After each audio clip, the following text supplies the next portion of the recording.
Hey everyone, Merry Christmas. So you look under the Christmas tree and you have a brand new Nintendo Switch. Or maybe your grandma and grandpa and you're buying the Switch to share with the grandkids. That's a great idea too. But either way, you might not be completely comfortable with how to set up the Switch or how to navigate the UI. So if you're not, this video is for you. So if you like these videos, make sure you like and subscribe. Helps grow the channel. And let's start by just going with what the Nintendo Switch comes with, so what you get in the box. So first off, you have obviously the actual tablet system with the two controllers on each side. And then you have an HDMI cord, which is what you use for sending video and audio to your TV. And then you have the power cord. And then you have the dock. This is for plugging the Nintendo Switch in, which I'll show in a little bit. And then you have a Joy-Con grip. Yours is probably gray. Probably looks like this. I just have a red one here right now. And then it also comes with these Joy-Con straps. These two. And yours are also probably gray. They probably look like that. But they're the exact same thing besides that. So anyway, so first off, let's talk about how you charge your Nintendo Switch. Because when you first get your Nintendo Switch in the box, usually when I see it, all the times I've ever seen a new Switch, it always comes with a little bit of power, so you should be able to just turn it on right outside the box. And then you'll go through the setup process, which I won't show in this video since I've already done it. And then also that would just make the video longer. This is mostly for after you've already gone through your user account information and, set up all that stuff. And this is, more tips and tricks on how to actually use the Switch. So to charge the Switch, you have several options. First off, probably the easiest option is just to take the power cord here and then plug it into the wall or into a power strip like what I have, and then just take the other end. This is a USB-C type cable, and then you're just going to want to plug it directly into the bottom of your Switch, just like this. And then when it starts to charge, your screen will turn on, and you'll see a little charging symbol up here at the top.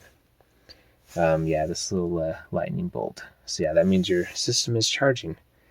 And it doesn't take terribly long. Maybe, I don't know if it's like completely out of battery, maybe a few hours, but it's really not too bad.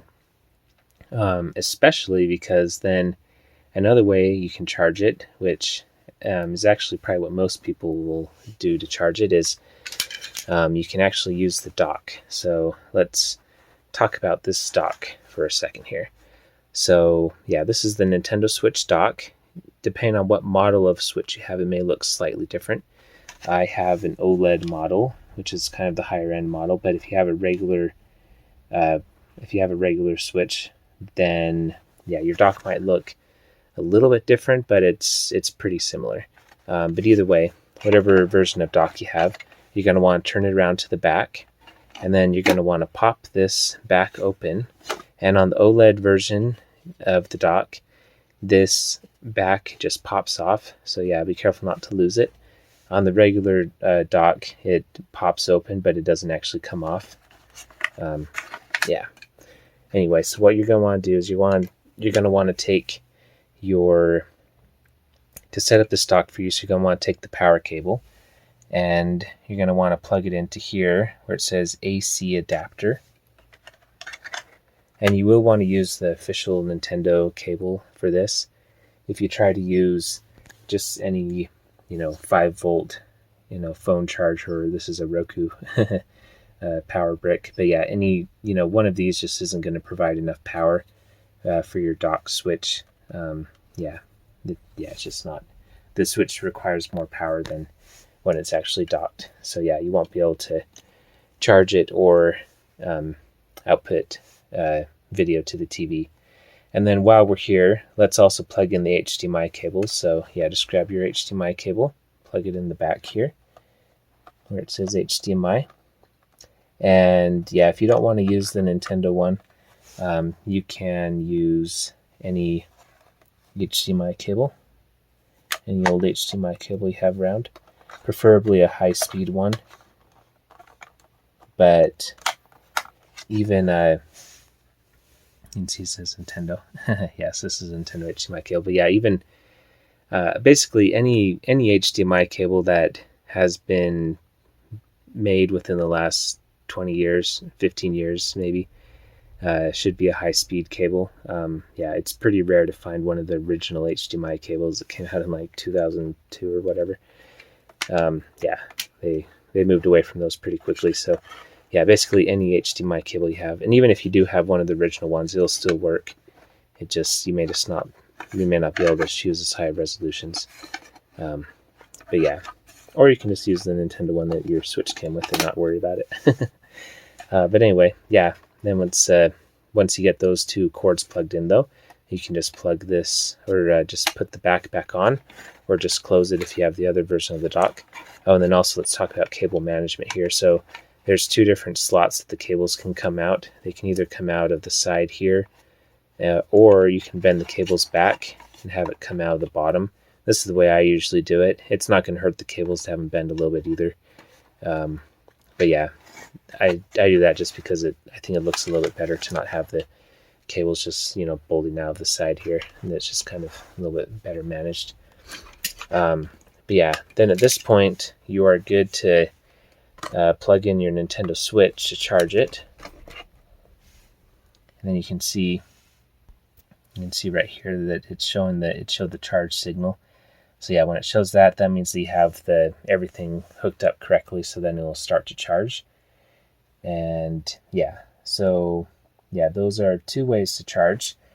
And then a third way to charge is you actually can use these, any old 5-volt phone charger.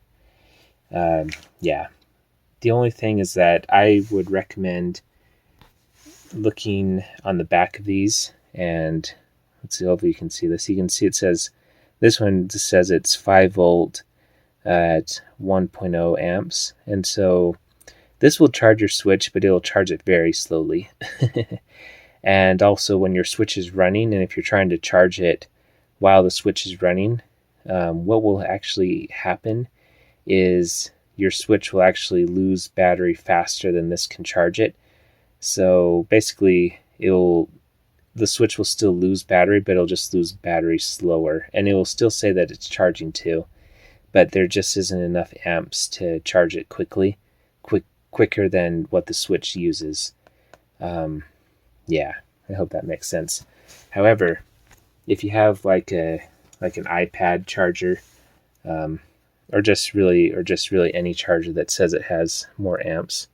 See if I can get my camera to focus on this. Yeah, so you can see this one says that it has 2.4 amps. I don't know if that's showing up on the camera, but yeah, 2.4 amps is plenty to charge the Switch fast enough where it won't deplete faster than what's actually being put into it. And then this also will charge the Switch faster. So yeah. Yeah, the original power cord will probably charge it even faster than this, because I think that this is actually capable of fast charging. But yeah, this will at least, this is just as long as you have any USB that's at least 2 amps will be good enough for, like, if your Switch is low on battery, like I said, and you don't want to have it run out of battery while you're playing. But then in a pinch, you can always use a 1 amp as well. It will just charge very slowly. And I recommend to just turn off the Switch screen, which we'll go over later and how to the power stuff. But yeah, just turn off the screen. And then, yeah, this will still charge it to 100%. It'll just take a long time. So yeah, so those are the charging options. So now let's move away from that. And let's finish talking about this dock.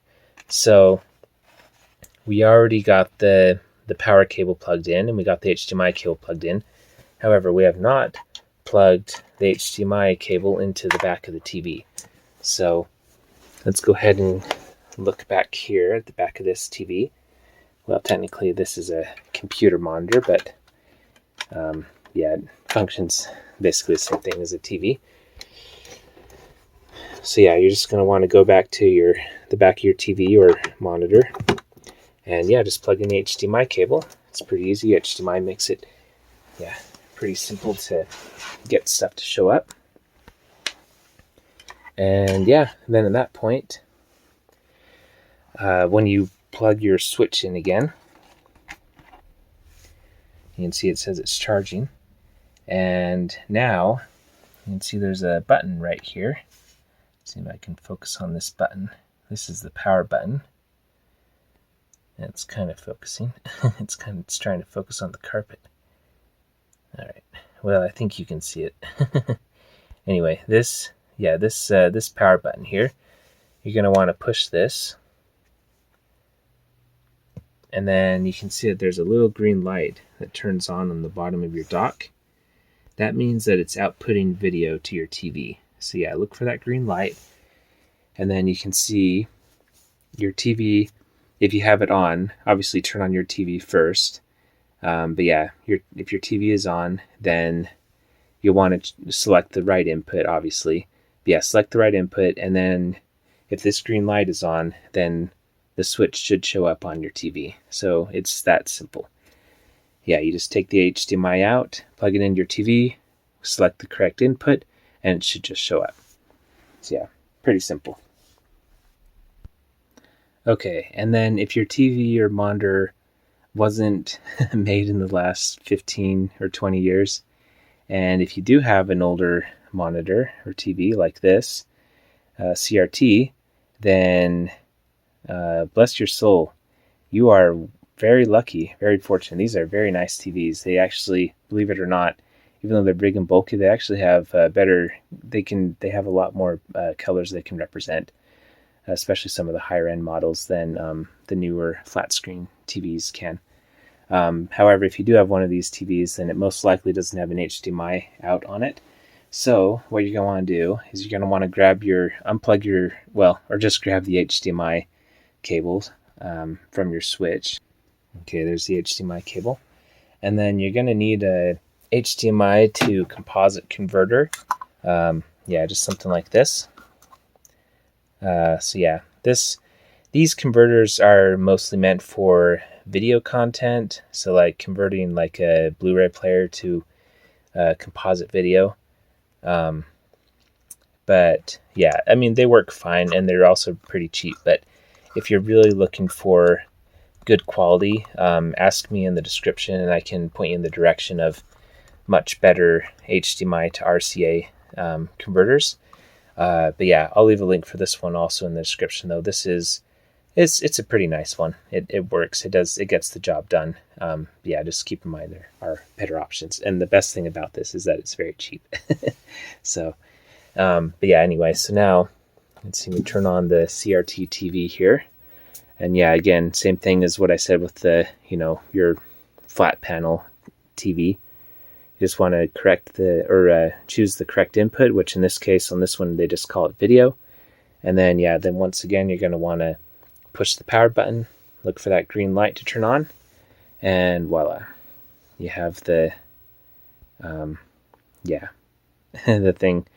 the switch showing up on the TV. And yeah, sorry, these lines, since these TVs have glass on the front, and also their refresh rate, since this is all analog, it makes it a little tricky to record these TVs. But yeah, just keep in mind this, it looks a lot better in real life. But yeah, if you have one of these TVs, definitely keep it, because they're, don't make them anymore, and they're really nice. However, I think that most people who have the Switch are probably going to be using one of the new flat panels. So yeah, we'll move away from this TV for now. And then just, I guess before I move away, one other thing is if your TV only has a coaxial input, like the one cable that you have to screw on to the back, then you'll also need to run the composite video through a RF modulator or through your VCR, and then the VCR will connect it to, will convert it to RF. However, if you have one of these TVs, you probably already know about converting composite to RF. So yeah, anyway. Yeah, but now that that's said, let's now talk about how to power down the switch, and yeah, just the different power options that we have. So we're going to pull out the switch here, and yeah, you can see the switch is on, obviously. And so if you want to turn off your switch, well, first of all, let's talk about sleep mode. So when you have your switch out like this, and you have the blue controller on the left side and the red control on the right side, or maybe you have the two gray controllers, so basically you have a controller that is connected on each side. So we're going to turn on the switch here. You can see that this turns on the screen, and then you can see it says push the A button to continue. So this is the A button right here, so I'm just going to push that. And it says push the same button 3 times. So I'm just going to push this A button 3 times, and that gets us into our main menu of the switch. And at this point, if you want to put the switch into sleep mode, it's very simple. All you have to do is just press this power button again, just very quickly, just like that, and then it goes into sleep mode. Now the switch is not off, it's just basically turned off the screen, and then it turns off the fan in the back. And basically it's like in power saving mode, but it's still drawing a very little bit of battery. So if you leave your switch like this for, I don't know, maybe like 4 days or a week or something, then yeah, it will run out of battery and it will be completely dead. But it does take a while for it to run out of battery in this mode. This is, to tell you the truth, this is actually the way I usually leave my switch. I hardly ever turn it all the way off. However, if you do want to turn it all the way off, then what you're going to want to do is you want to go back in here and then push the A button 3 times, just like that, to go onto this main screen. I guess technically I pushed it 4 times, 1 to continue, and then 3 times to get past that screen. But then if you want to turn off the switch all the way, what you're going to want to do is you're going to want to hold down this power button here for like 1, 2, 3, so about 3 seconds. And then you see you have different options here. So you can put it in sleep mode, which is the same thing what we did before when we just tapped it. Or, whoops, and of course it actually defaults to sleep mode. So let's go back to that screen. If you're not fast enough, it just defaults to go into sleep mode. So 1 Mississippi, 2 Mississippi, 3 Mississippi, about 3 seconds. And then I'm just going to touch the screen here and click on power options. And then you can see you can either restart the system or you can turn off the system. So yeah, restart I think is pretty self-explanatory. And then turn off. Nope, I don't think I was fast enough again. Yeah, okay. I'll just do it faster this time. So yeah, 1 Mississippi, 2 Mississippi, 3 Mississippi. Okay, and then we're going to go to power options, and then I'm going to turn off. Okay. And now at this point, the switch is completely turned off. It's not drawing any power. So yeah, the battery should last quite a long time when it's completely powered off. Yeah, the downside of having it powered off is just like when you power down your phone, it takes a while to boot back up. So to boot it back up, you're going to want to just push the power button. You can just tap it, and then it'll show the Nintendo logo. And then it'll show the Nintendo Switch logo in just a second. This is just, yeah, powering up. And actually, it really doesn't take too long. It's actually pretty quick. But yeah, then it's powered back up. And then, yeah, then once again, we can push this A button. And then we're back to our screen. So yeah, those are the power options when you're using the Switch. So now let's go and let's talk about some of the settings. So yeah, so this little gear option, you can see it says System Settings. So I'm just going to click on that. And then, yeah, then you can see there's a bunch of different settings in here. So yeah, you can go through these and you can customize a lot of stuff. I'm just going to go through and tell you about some of the things that I use quite a bit, because yeah, a lot of these settings are just not very useful. I mean, they are useful, but they're just aren't things that you set all the time. So first off, let's go down here to the TV settings. So yeah, so now when you're in here, there's actually these are things that can be important when you plug the switch into the dock to connect to your TV. So for example, this screen burn-in reduction, I usually keep this on. It doesn't really matter too much if you're using a LCD screen like this one. However, if you have a nice OLED TV, or even if you're using a CRT TV, you'll want to turn this built-in screen reduction off. Basically what this does is after 5 minutes of inactivity, like it says here, it will just dim the screen a little bit, and yeah, it just helps to not have burn-in in your screen. So yeah, I would suggest putting that on. Plasma screens as well. Yeah, basically anything except LCD. But yeah, and then yeah, TV resolution, I recommend just leaving that on automatic. It should just be on automatic when you first get your switch. Same with RGB range. Sorry, I should have started with those at the top. And then yeah, now this adjusts screen size. Let's actually take a look at that. To actually do this, we're going to have to dock the switch again. So yeah, so when you're docking the switch, you can just plug it directly into the dock. You don't actually have to turn off the screen or anything. You can see I just plug it directly in, and then the screen turns off on the tablet, and then it'll show up here on the TV in just a second. Oh, of course, sorry, I actually have it plugged into the CRT still. But actually that's okay, because this actually will make more sense to show you on the CRT in this particular case. So yeah, I'll turn the CRT back on. Okay, so the reason why I just wanted to show this on the CRT, let me fix my shutter speed so we can capture this analog display better. There we go. Okay, so as you can see, there's parts of the screen that are cut off, like you can see down here that this is supposed to say back and okay. However, it's kind of cut off.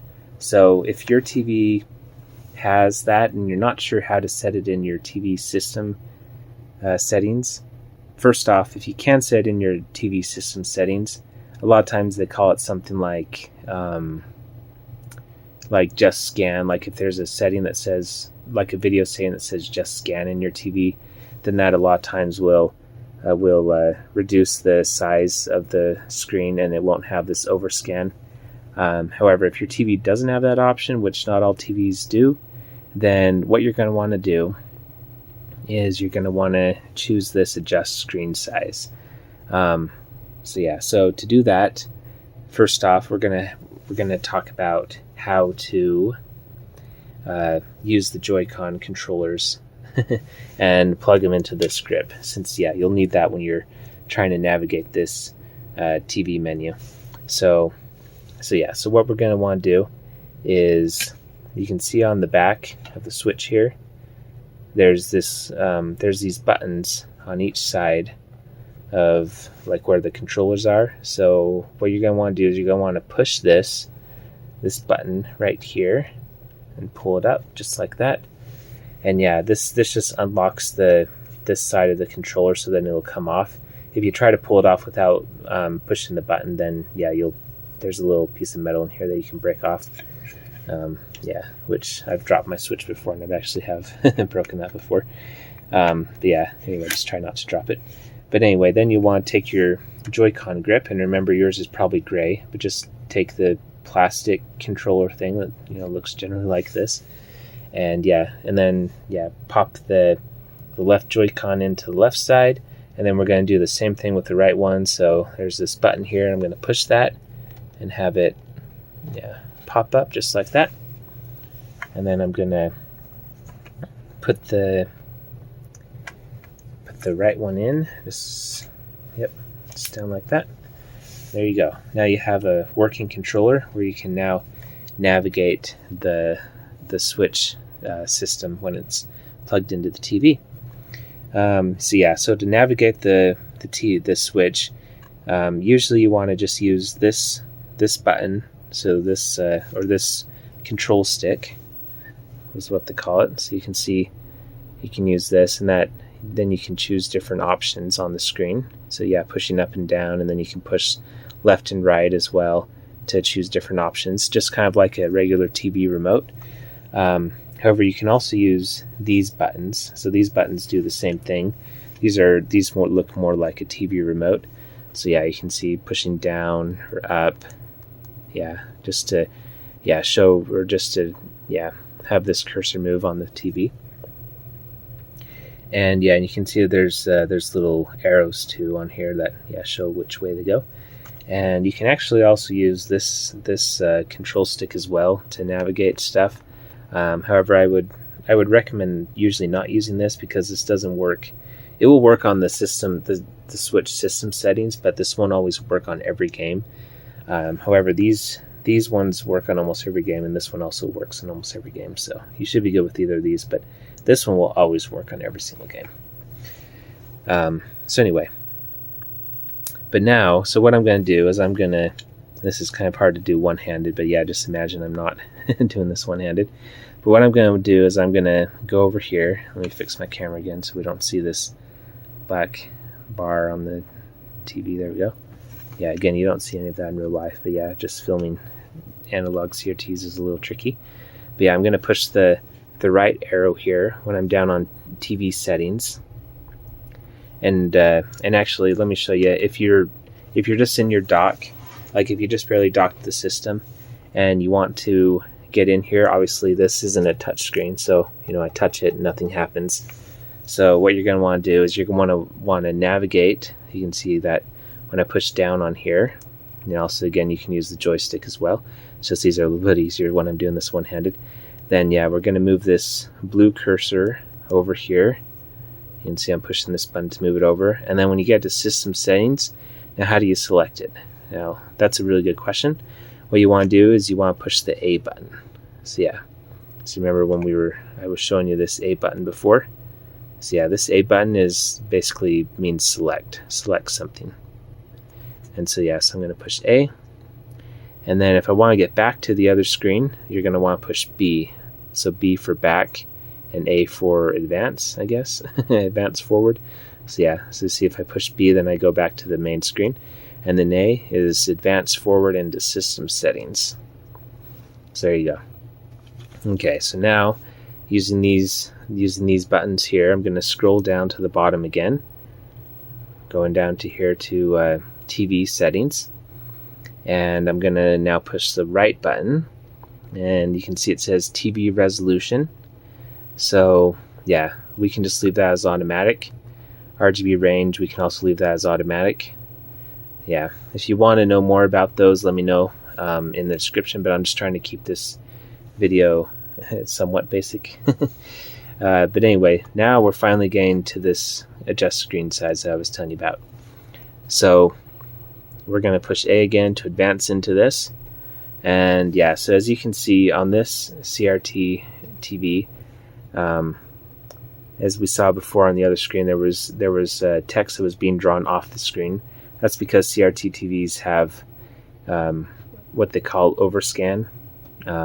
Yeah, basically because the geometry on these TVs is off a little bit, and so it's easier to just zoom in the image a little bit to make sure that the whole screen is being displayed, instead of having it zoomed out and then having like a wonky line on the bottom. Anyway, that's not the point of this video, but basically if your TV does have an overscan issue, then you can go into this setting that I'm showing you right here, this adjust screen size setting.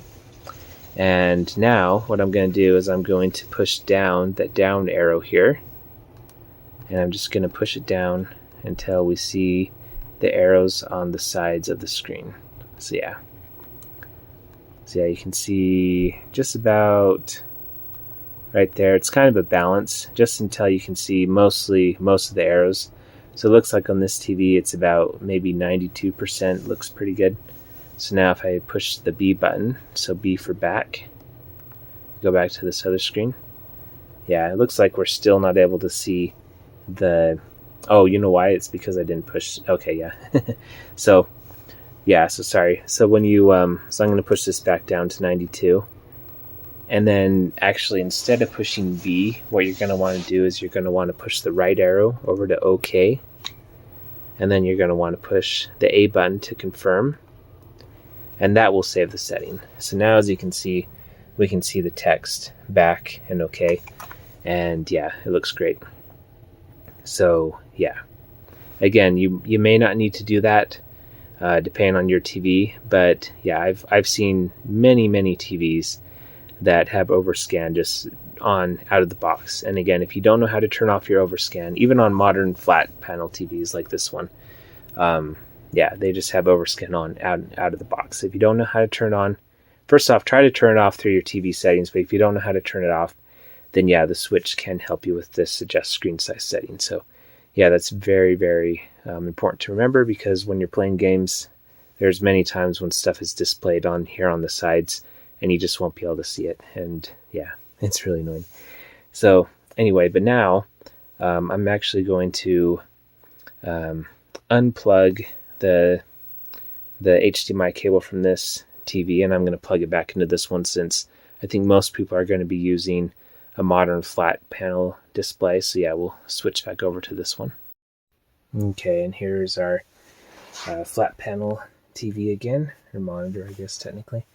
But yeah, but now, as you can see, since we set this adjust screen size before to 92% on the CRT, let me actually just show you here. So you can see that there's, now it's actually being zoomed in too much. So there's actually black bars, a black border all the way around the screen. So what we're going to want to do is we're going to want to go back and adjust screen size. And then we're going to want to put this up to, yeah, so you can see 100%. Yeah, so that has the arrows. It's because this monitor, since it's a computer monitors really don't have overscan. Yeah, because you don't want that for a computer stuff. But yeah, if you have a TV, then yeah, it might have overscan. In fact, it's very likely it does. But anyway, but yeah, this monitor doesn't have overscan, so we're just going to want to set to 100%. And then we're going to want to push OK. So with the A button, we're going to push OK. And yeah, now as you can see, we don't have that black border all the way around the screen anymore. So yeah. So yeah, you may or may not adjust this a lot, but where I'm always plugging the Nintendo Switch into different TVs, yeah, taking over to friends' houses, or just, yeah, trying out different weird CRT TVs or whatever, I use this adjust screen size all the time. So yeah, if you're planning on taking your Switch over to people's houses, or like visit grandkids, or, you know, whatever, yeah, definitely adjust screen size is very useful for different TVs. But anyway, so now let's go down to, yeah, we already talked about screen burn-in reduction. Okay, match TV power state. This is also a neat setting. I usually like to keep it on. Basically, TVs, when you hook the switch up through HDMI, modern HDMI TVs that have come out with maybe in the last 10 years or so, they will have a match TV power state setting in them, where basically, like what it says here, when switching to TV mode with the console docked, or when the console exits sleep mode, the TV will turn on the TV will put the console into sleep mode. Turn off the TV, sorry, will put the console into sleep mode. So basically, it's basically like this. So I'll just show you, because this monitor also has this setting. So basically, I just barely put the switch into sleep mode, and then you can see it's not showing up on the TV anymore, or on the monitor. I'll just call it a TV. Just keep in mind it's a monitor, but yeah, I'll just call it a TV just for easy. So now, if I push this button, since I have that setting on, you can see it shows up on the TV. And actually, to tell you the truth, since this is a monitor, it probably would show up either way. But if you do have just a regular TV, if you have this on, basically if your TV is like completely off, like you've turned off your TV and it's just plugged into the wall, if you turn on your Nintendo Switch, like I just did by pushing the button, it will actually turn on your TV for you. And if you have it set up, it can also turn on your AV system, like your surround system, and all sorts of stuff like that. So if you don't want the Switch just turning on your TV as soon as you plug it in, then turn this match TV power state off.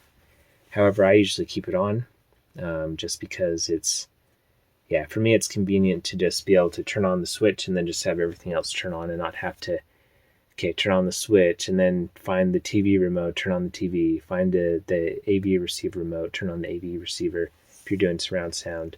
Yeah, it's easier just to have the switch turn on everything.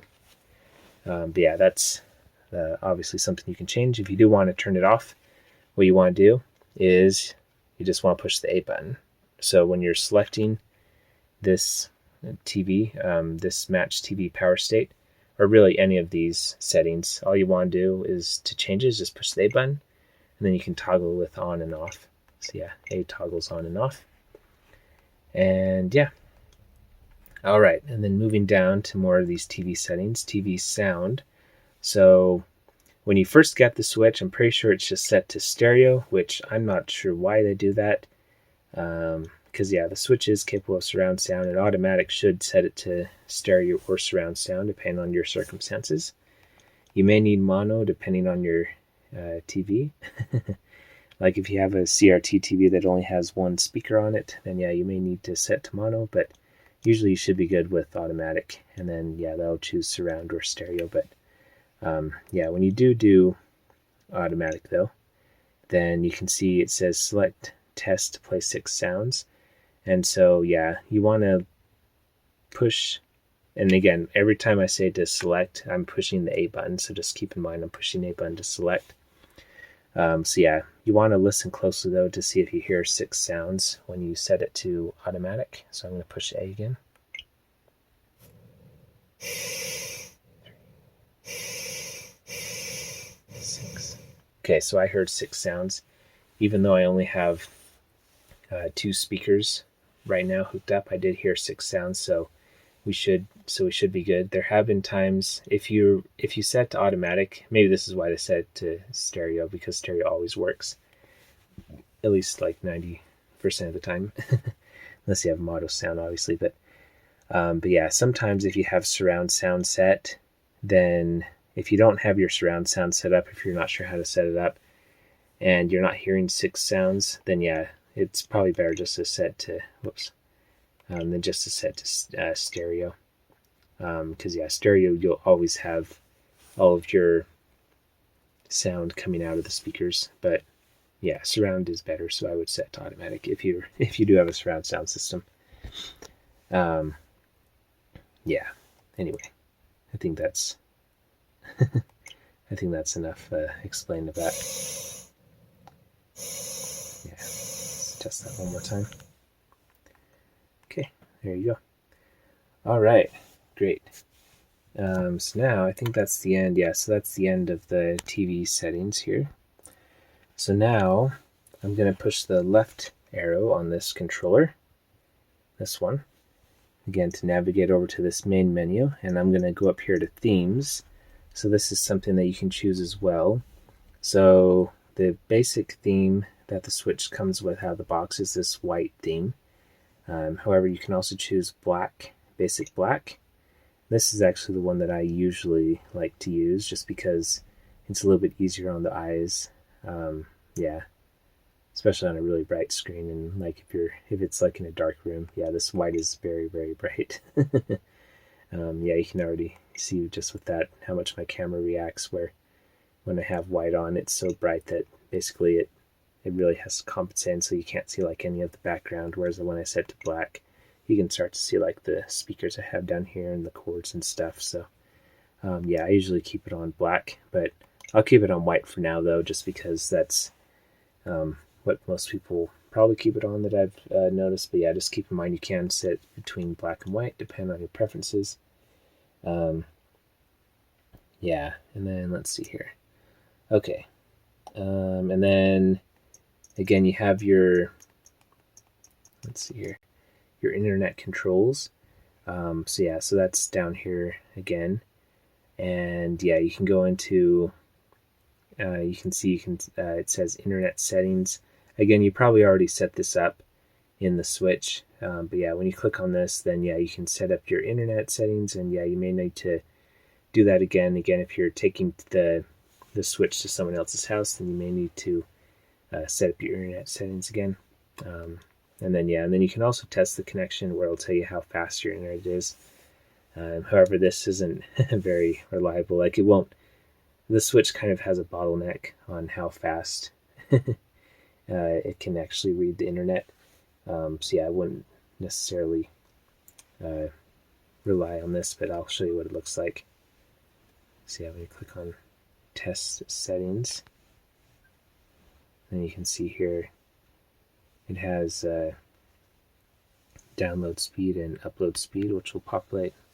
Just a second, I'll pause the video while it's figuring it out. Okay, there you go. So yeah, again, don't call your cable company or internet company ISP, complaining about you're not getting enough, good signal, because the switch just generally doesn't necessarily use the full speed of your internet. So yeah, I wouldn't worry about that too much. And then obviously this is connected wirelessly right now. However, now is probably a good time to talk about how you can connect your switch via Ethernet. So an Ethernet cable is a wired internet cable. So let me show you what that looks like. Okay, so this is an Ethernet cable, if you didn't know. So yeah, it basically just looks like an old phone cable. It's just a little bit wider with more pins. So yeah, this is a very stable internet connection though. So if you do want to use one of these cables, you have a few different options. First off, if you do have one of these OLED Nintendo Switch docks, there's actually an Ethernet connection right in the back. So I'm just going to pull out the Nintendo Switch here. And then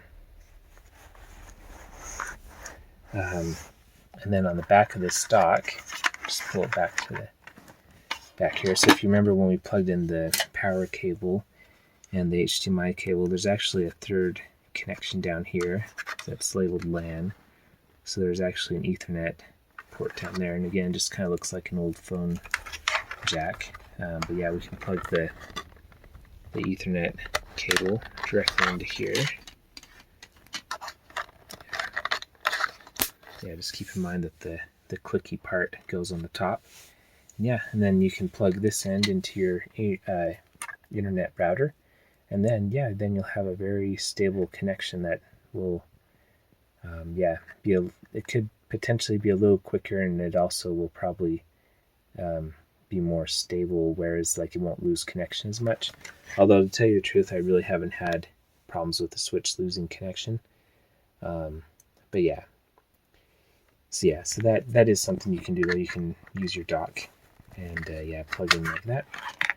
However, if you have one of the older docks, which like I said, looks very similar to this, but it doesn't have the back that just pops off, there's actually a USB port back here instead of an Ethernet. And so what you need to use Ethernet is one of these. Okay, so this is a USB 3.0 to Ethernet adapter. So if you do have one of those other docks, what you're going to want to do is you're just going to want to take this and just plug it in right there for the Ethernet, and then this one is long enough where it'll still reach out the side. And I'll leave a link to this in the description as well. This is a really nice one. It's really high speed. It's probably much higher than what the Switch can even handle. But it's a very nice Ethernet adapter. I'll leave a link to that, assuming I can find it. I bought it a few years ago, so hopefully they still make it. But if I can't find this specific one, I'll find a different one and include that. Anyway, so that's how you can connect it to one of the older docks. And then also you can actually also connect just the tablet. So like, let's say you can connect just the tablet to Ethernet if you want to. So now it's time to show another accessory, which again, we're kind of getting into optional territory now in this video, where you really don't have to use any of this stuff. Again, the Switch wireless, it actually does work pretty good, even if it doesn't necessarily always use the full potential of your wireless capabilities of your home network. But yeah, it actually is pretty stable though, and I rarely have any problems with the wireless connection.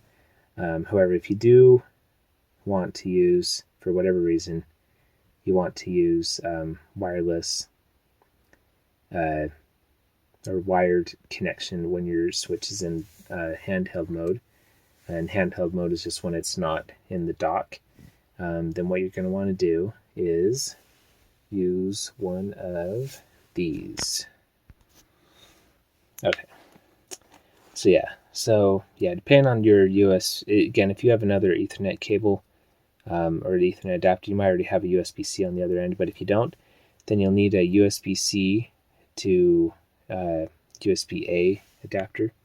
And yeah, this is one that's made by Anker, so yeah, it's a pretty high quality one. Yeah, I'll leave a link to this in the description as well, but realistically, you should be fine with any of these, but I specifically chose this one because it's a USB 3.0. And by the way, fun fact, an easy way to tell if something is 3.0 usually is if the inside plastic here is blue, then that means that it's at least a 3.0 connection, which basically just means that's faster. Whereas if you have another cable, like, let's see if I have another one around here somewhere. Hold on, let me pause the video while I find another cable. Okay. Well, yeah, so like this one, so see this one's wide in here. Or if you have a black one too, then that means that it's probably a 2.0 cable. Yeah, or maybe even a USB 1.0. But yeah, anyone that, like this one's also blue, so basically it just means that it's faster data transfer, faster Ethernet. Yeah, same as this one. So yeah, and then this bottom port on the Switch is also I think it's like a 3.1 maybe, I can't remember, but yeah, anyway, basically if you get these blue adapters there, you're probably better off, because yeah, you'll just have faster data transfer. But again, if you don't have it, if you have one of the older black adapters or black USB cables, that's fine too. It just, yeah. But anyway, so yeah, so now that I have that plugged in, then you can plug your Nintendo Switch into Ethernet while it's in handheld mode. And yeah, and then an easy way to tell that your Switch is in Ethernet mode and not handheld mode is up here. This little, so right now it's showing you how many bars your signal strength. So yeah, I think you know how internet bars work, but yeah, basically if these 3 bars are all the way filled up, then that means you're pretty close to your router and you have really good connection. However, I am currently in the basement, and so I'm a little bit farther away, and yes, you can see I have 2 out of 3 bars. So yeah, it's fine, but it's not the greatest. However, let me show you what happens when I plug in the Ethernet cable. Okay, so I just plug the Ethernet cable into the router here, and yeah, so now I'm going to plug the Ethernet cable into this adapter. So yeah, this is kind of tricky to do one-handed, but hopefully I can do this. Okay, so first off, you can see these lights on the adapter are off. So yeah, now I'm going to plug in the Ethernet cable. Okay, there we go. Okay, now you can see that the lights turned on. And then you can see here, so you can see that now it's showing 0 bars, and then it kind of turns into a worm looking shape. So that means that it's connected via Ethernet. So yeah, that's how you can tell that you're now using Ethernet instead of the Wi-Fi. And then you can see these status lights here too. So yeah, it's transmitting information. Whereas as soon as I disconnect it, then it'll start to connect to the Wi-Fi again. So yeah, so that's how that works. Okay, so now that we've got the Ethernet internet stuff out of the way, back here in the basement. So now I'm going to talk about something else that I use all the time on my Switch, and that is the headphone jack. So yes, the Switch did not follow the Apple trend, the horrible Apple trend in taking away headphone jacks from like a bunch of different devices. it does have a headphone jack, even the brand new OLED Switch. So yeah, you can see there's a headphone jack right here at the top. And then yeah, when I plugged that in, you saw that there was the headphone signal that came up on the side here. So yeah, you can see plug that in, and that's showing that I'm using headphones. And yeah, the Switch audio DAC is really high quality too. Yeah, you don't really hear any white noise or anything, especially if you're using a nice set of headphones. Like these are some old Apple headphones, but when they actually cared about good, headphone quality. But yeah, anyway, there's the volume buttons right here. So yeah, turn the volume up and down. You can see. Yep, just like that. And yeah, these headphones, this headphone jack, it does have the option for, so you can use headphones that have microphones built in. However, most games don't use the microphone for like voice chat, in-game voice chat. Yeah, some do. But anyway, if you want to know more information about that, let me know. I'm going to try to keep this video, again, somewhat simple, even though it's kind of getting longer than what I was expecting, but yeah, that's okay. Anyway, basically, long story short, there is a headphone jack, and it's really nice. And yeah, another thing too that's good to keep in mind is the headphone jack actually also works when the Switch is docked. So, for example, if you have headphones plugged into the top there, then yeah, audio will come out of these headphones instead of being routed to the TV. So yeah, this is convenient if, like, say you're using a computer monitor, which I actually am using right now, and yeah, but the monitor doesn't have any speakers built in, then you can actually use the headphone jack and route those into the speakers, and yeah, still have audio. So yeah, really, really handy features. Yeah, audio works out of the headphone jack when it's stopped. Yeah, really cool feature.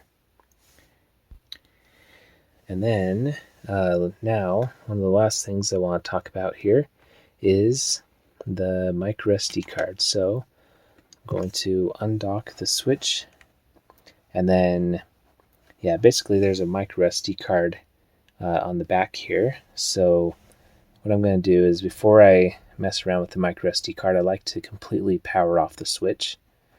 So yeah, so again, I'm going to hold down that button for 3 seconds, and I'm going to go to power options and then turn off. I'm going to wait for that spinning sign to turn off. Okay, there we go. All right, so now, yeah, the reason why I do that is I just don't want to risk correcting the micro SD card. So like if it's plugged in to your Switch and the Switch is on and then it's trying to read the Switch, then yeah, that that could be bad. You could corrupt your data. But anyway, basically, and again, this will depend. This will change depending on the Switch model you have. But either way, there will be a kickstand back here on the back of your Switch. On the OLED, it looks like this, where it takes up like half of the back. On the regular Switch, there's just like a little. Actually, let me show you. I actually have one over here. Okay, yeah. So this is what a regular Switch looks like. Yeah. So this one actually is missing the the kickstand on the back, but usually there's just a little black piece of plastic that you just flip up here, and then yeah, there's the micro SD card again on the back. But yeah, I'll show you on my Switch, since yeah, that's the one that we're mostly looking at here. So yeah, so you can see that there's this micro SD card right here. So yeah, you can just pop it out just like that, and then yeah, same thing for putting it back in. Yeah, it just goes in right there. Yeah, and just keep in mind that it's oriented just like this. So with the numbers or the letters and everything like facing up, and yeah, and then just kind of pops right back in there. And then yeah, you can see the pins. So yeah, the pins go towards the system just like that. And yeah, the Switch can it can actually accept up to like a 2 terabyte micro SD card, if they even make those now. Yeah, I remember when the Switch first came out, and that was like crazy talk, 2 terabyte. But yeah, now we're actually If they haven't been made already, I think we're getting close to getting there. But yeah, anyway, I have a 512 gigabyte card though. So yeah, just plug that in, and you can see just clips, just snaps in there. And I'll shut the kickstand. And then yeah, and we can turn the switch back on. Just hold that down for a second. Yeah, there you go. That's how the micro SD card works. So benefits of using a micro SD card. So basically, if you have, depending on the switch you have, so if you have one of these switches, one of the original switches, you can see it has a bit of a bigger bezel around the screen. Yeah, these switches have 32 gigabytes of storage. Yeah, internal storage. Whereas the Switch OLED has 64 gigabytes. Yeah, and that may seem like a lot, but once you start to get a bunch of games, like the amount of games that I've collected over the years, then yeah, you'll actually fill up that 64 gigabytes very quickly. So you can see all the games I have on here. Yeah, basically you probably will want to get a micro SD card, and I'll leave a link to the one that I have. I think it's a pretty good one. Yeah, I'll leave a link to a few different options, because you might be, depending on how many games you're planning on getting, you'll probably be fine with a 256 card. However, if you want to get a 512 like what I have, then yeah, you can download tons of games. Yeah, or you could even go crazy and get a terabyte one if you really want to, which I might need to upgrade to eventually. But yeah, anyway, I'll leave a link to a few of those different options in the description. Yeah, basically, when you plug the micro SD card in, then you can yeah, start saving your games to there, and then you won't fill up the system memory. The system memory will be reserved for game saves. So like, for example, let's click this back button. Whoops, back. So yeah, so like, for example, so let's say you're playing Super Mario 3D All-Stars. The save data, so like how far you get in the game, so like where you're on the castle or whatever, that will be saved to the internal memory. And then when you start the game again, then it'll just remember where you were, if that makes sense. And so yeah, so you can save those 64 gigabytes for internal like game save memory, because yeah, that the game save memory uses a lot less memory than the actual game files. So like for example, the files to actually like how to build the castle in the game, that takes up a lot more space than remembering where you were in the castle, if that makes sense. So yeah, anyway, long story short, micro SD card is very recommended. Okay, so now let's start talking about how to use the controllers. Okay, so I've already talked a little bit about these Joy-Cons and yeah, and how to put them into the grip.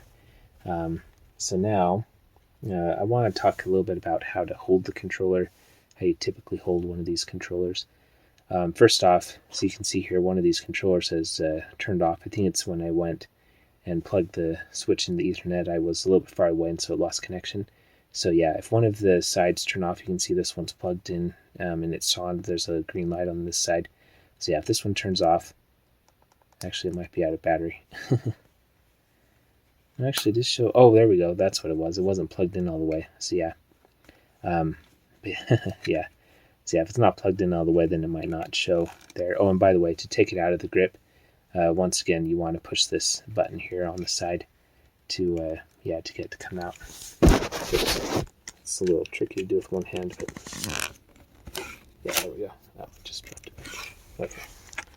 Yeah, there we go. But yeah, if your controller does turn off though, like, let's actually show this. So let's turn off the switch, and then you can see the controller's turned off. Yeah, the light's turned off. And when you turn it back on, the controllers won't turn on automatically. So to turn it back on, you just have to push any button, and then it'll connect pretty quickly. You can see there. And then same thing with this one. Yeah, it connects pretty quickly. There you go. All right. Plug this back in here. Okay. All right, and then you can see we have our, yeah, they're both plugged in there, and then yeah, both are lighted up, and yeah, and then we're able to move the cursor around. Yeah, everything is working great. And then the way that you hold this controller is you basically, there's these two like handles on each side. So basically you hold it with, yeah, imagine I was holding with my other hand and not holding the camera. In fact, I'll just show you a picture of how to hold it. Okay, so doing a quick internet search actually is quite a bit harder to find a picture of like how, like holding the controller in this in the grip than what I thought it would be. But yeah, you can see here, Alamy.com. Yeah, so they're showing it upside down, but yeah, maybe if I turn my iPad upside down, we can see this a little bit better. So yeah, basically this is how you hold the controller usually. So yeah, just one hand on each side, and then then you can use your thumb to. Actually, I can show that on the original controller. Oh, and by the way, since these aren't my pictures, I'll show you these other, just to make sure that I'm showing the sites and stuff that, not plagiarizing. So yeah, this is from MLStactic.com. That's where this picture's from. And I think this one's just from Walmart. Yeah, these are like some replacement Joy-Con straps you can buy from Walmart. So anyway, just wanted to show where I get my images from. Don't want to steal anyone's work without giving them credit. But yeah, anyway. So yeah, usually like when you're holding it with this hand, then with this thumb you can move the control stick, and then you can also move these buttons around. So yeah, I've seen a lot of people when they first try to use one of these controllers, they try to put this on here. So like they try to like do it like this, like control the game, yeah, just like that. And yeah, you can do that, but it's really not designed to do that. It's designed to use your thumb like this, and it takes a little bit of getting used to when you first start it. But yeah, it ends up being a lot easier to control. You have a lot more fine motor control with your thumb like this than trying to use 3 fingers like this, even though it's a little awkward at first. But yeah, that's what I would recommend. And yeah, and then these buttons up here, you can see that there's 2 buttons on the top of the controller. So there's the L button, and then there's the ZR button, or sorry, ZL button. You can see that's the labels there, yeah, L and ZL. And so yeah, so usually you just have your index finger, right? I think this is the index finger. Yeah, you just have that up there, and then yeah, you can just move it back and forth between which one you want to press. Yeah, I think some people like to have 2 fingers up here. I don't think that's necessary though. I think you can usually just use one. Yeah, it's a little bit more comfortable just to use one, and you can just move it back and forth. And then yeah, and then this thumb is for pushing these buttons, and I'll go over what all these buttons do in just a second. And then yeah, it's just kind of the same thing with the right side. So yeah, again, the thumb is for the face buttons. Yeah, so yeah, no need to do this weird kind of stuff. Yeah, I mean, I guess if you're not used to video games, I guess this holding the controller like this might be weird, but yeah, trust me, it's a lot easier if you can get used to just doing it like this. That's the way it was designed. And then again, it's just kind of mirrored. The other side, you can use this index finger to hit these 2 buttons on the top. So yeah, pretty simple. So yeah, so now let's go ahead and talk about what these different buttons do. And by the way, these, the Switch obviously comes with these controllers and the grip. So yeah, you can just basically create your own controller just like this. However, you might have a Pro controller, which looks like this. Okay, yeah, so this is my Pro controller. If you buy a Pro controller, it'll probably just be an all gray one. This was a special edition one that I got a few years ago, and I don't know if they make them anymore, but yeah, it just has different colors on it. But yeah, the buttons are exactly the same though as the gray ones that you can get. And it also has the exact same buttons on here. They're just placed in slightly different area. But yeah, I'll kind of move this to the side though, and we'll start to look at this one, since I highly recommend these Pro controllers. They're very high quality, and just very, very nice to work with. But yeah, let's just kind of look at these controls on here, and yeah, just see what they do. And again, these exact same controls are over here as well. They're just kind of placed a little bit differently. But yeah, you can see there's the A button. So again, that was our confirm button. And then B is our back button. So like A for advance forward, B for back. And then you have Y and X, which will do different things depending on the game. Yeah.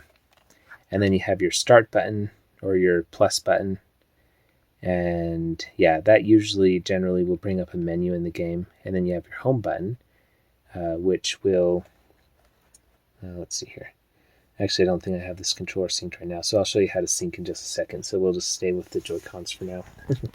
But yeah, so the home button will always bring you back to this main screen.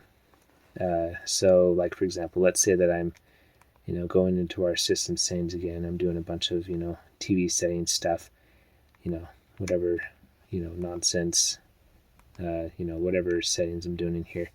Then if I push the home button, it'll just bring me back to that main screen. So yeah, that's just an easy way just to get back to the main system screen. I'm going to turn up the volume again. There you go. Yeah, when you unplug the headphones, it actually turns off the volume. So yeah, you have to remember to turn it back on. But yeah, that's what the home button does. And then over on this side, we have another button, but this is the capture button. So what this one will do is it'll take a screenshot. So like, for example, let's say for whatever reason I want to take a picture of this home screen. Usually you would just do it in a game, but yeah, so like, let's say that you just barely got a high score and you want to take a picture. So you just push this capture button, and then you can see it says capture taken at the top there. And then now, if we go down to here where it says album, and we can actually see that screen capture that we just took. So yeah, of our wonderful home screen capture that we just took. All right, and then you can see there's a bunch of other screen captures that I have on here. So yeah, like this one. Yeah, from actual gameplay. So yeah, that's what that does. And then you can also, if you hold down this capture button for like 3 seconds, actually I don't know if it'll let me do it in this menu, but we'll see. Nope. Okay, I actually think I have to go into game, so hold on one second, let me launch the game real quick.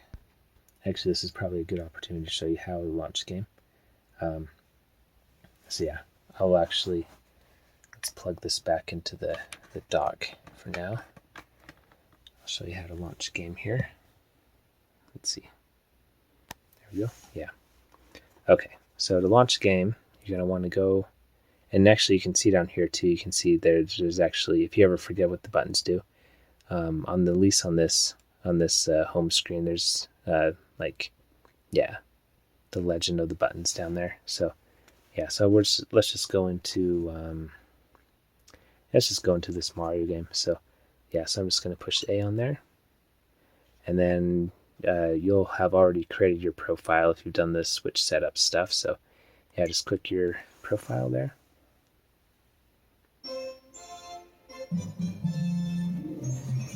Okay, so let's say for whatever reason I wanted to save that opening. Now if I hold down this capture button for like, instead of just tapping it, hold down for like half a second, then you see it said that it was saving something up there. So now if we go back into our album, now you can see I actually have a 15-second video here. So I open that up, and there you go.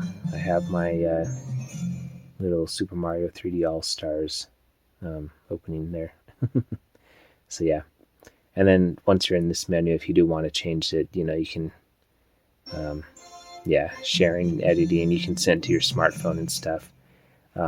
Yeah, let me know if you want to know how to do that in a different video. I'll try to not get too much into the weeds, even though I kind of am already, but yeah, let me know if you want to know more about that stuff. But anyway, now let me just look at my notes to see what I want to talk about next. Okay, so now I'm going to talk about how to sync the controllers. So first off, let's see here. So first off, let's talk about the Joy-Cons. So let's say that you want to do, more players, and so you get some new Joy-Cons. And yeah, they're not synced to your Switch already. So the easiest way to sync them to your Switch so you can actually start using them is to just plug them into the bottom, or just plug them into the Switch. So first off, I'm going to pause the video while I unsync these controllers. Okay, I actually just decided to go grab some other controllers to make it even more realistic. So let's say you get some of these special edition Zelda controllers and you want to sync them to your system. So yeah, so right now you can see if I push them, if I push the button, they're trying to sync to, well, yeah, something else. But yeah, they're not synced to this Switch.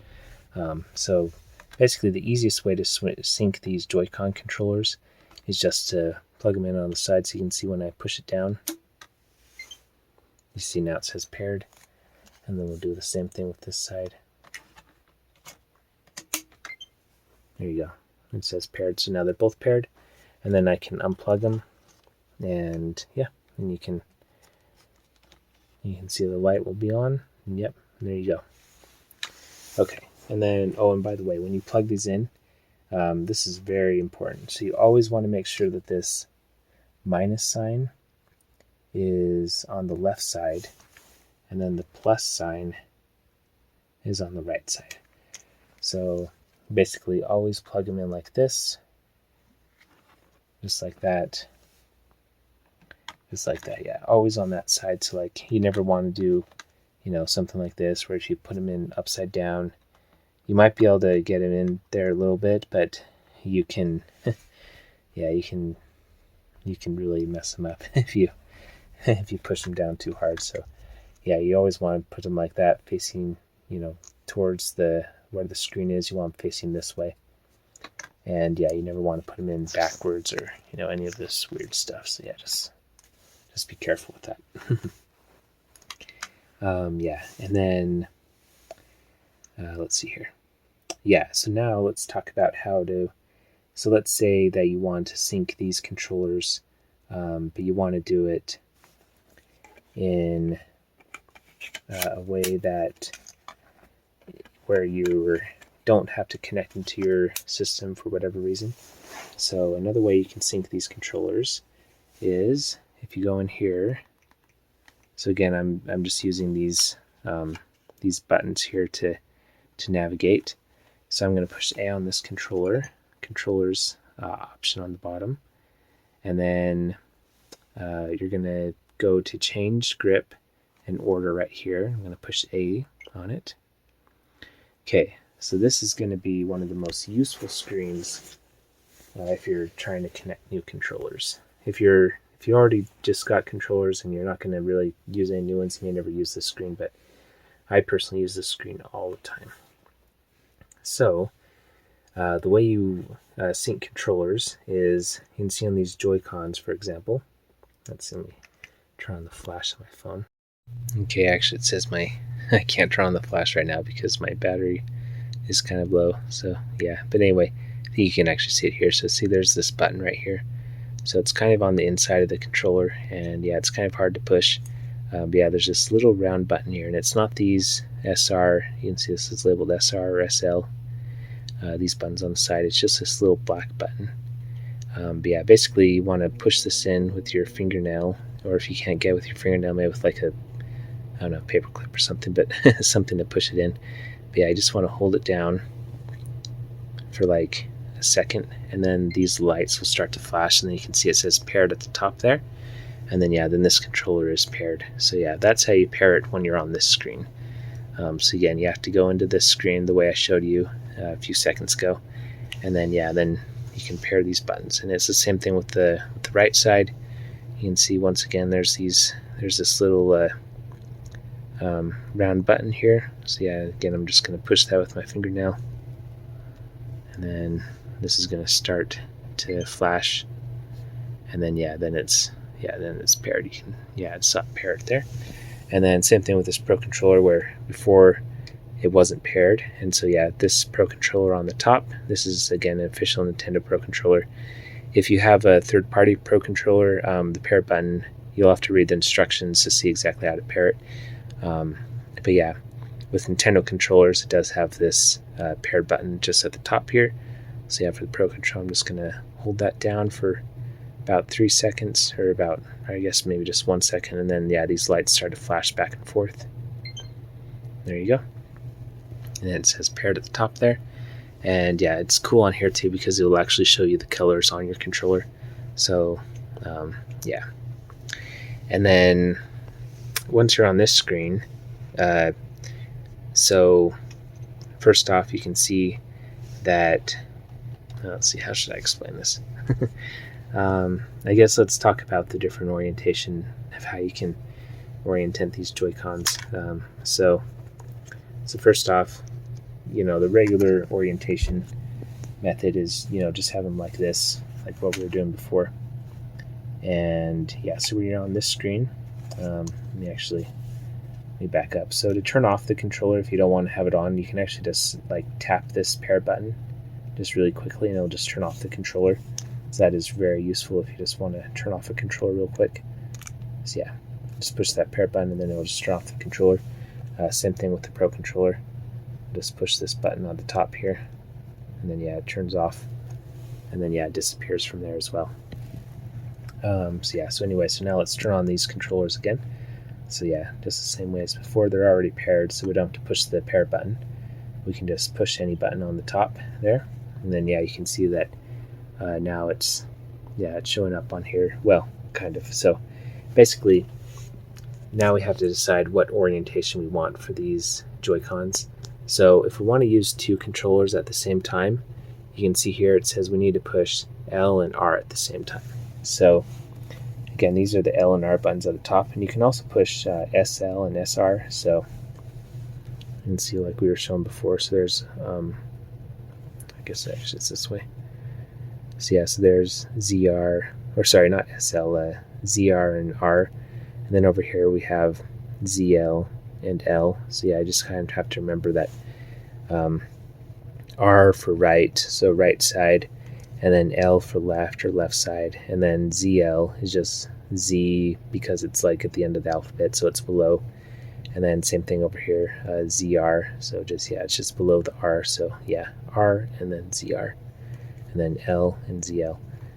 So you can see on the screen here though that if you now push R and L at the same time, so yeah, just like this, then now it's saying that's, if you push those at the same time on both controllers, then that's telling the Switch that you want to use them as one controller like this, so like in a Joy-Con grip.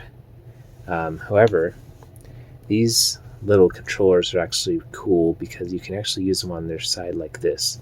So then let's say that you have these two controllers that your Switch came with, and then you also decide to pick up these, purple controllers, special edition controllers, and let's just put the Pro Controller out of the picture for a second.